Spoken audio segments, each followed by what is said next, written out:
రాముడి కళ్యాణం పేరుతో నకిలీ రసీదులను సృష్టించి డబ్బు వసూలు చేస్తున్న ఘటన పాలకుర్తి మండలం వల్మీడిలో బయటపడింది.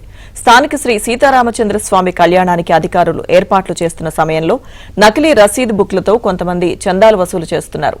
ఈ విషయాన్ని ఆలయ ఈవోకు భక్తులు తెలియజేయడంతో ఆయన పోలీసులకు ఫిర్యాదు చేశారు.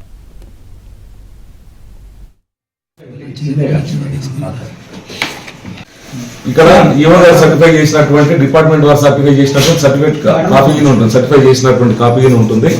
ఇది మన జనరల్ రసీదులు 109 నెంబర్ ఏదైతే బయట సర్క్యులేట్ అవుతుందో దాని తాలూకు రసీదు నెంబర్ ఇది. అంటే ఇది అఫీషియల్ బుక్ లో ఉన్నట్టు రసీదు నెంబర్.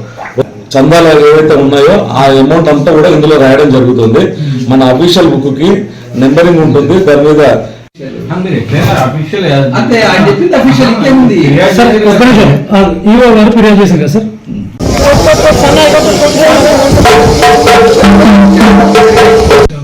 అన్ని రకాల పేమెంట్స్ ఇలా రాయడం జరుగుతుంది. మనకు టికెట్లు కాకుండా వేరే ఏదైతే డబ్బులు వస్తాయో ఆ బుక్లన్నీ ఆ అమౌంట్ మొత్తం చందాలన్నీ కూడా చందాలు ఏవైతే ఉన్నాయో ఆ అమౌంట్ అంతా కూడా ఇందులో రాయడం జరుగుతుంది.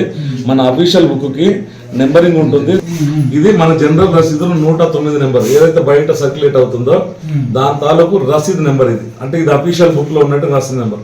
కొంతమంది వ్యక్తులు కావాలనేటువంటి ఉద్దేశంతో దేవస్థానం బ్లేమ్ చేయాలనేటువంటి ఉద్దేశంతో ఇది చేసినటువంటి పని. వాళ్ళ మీద మేము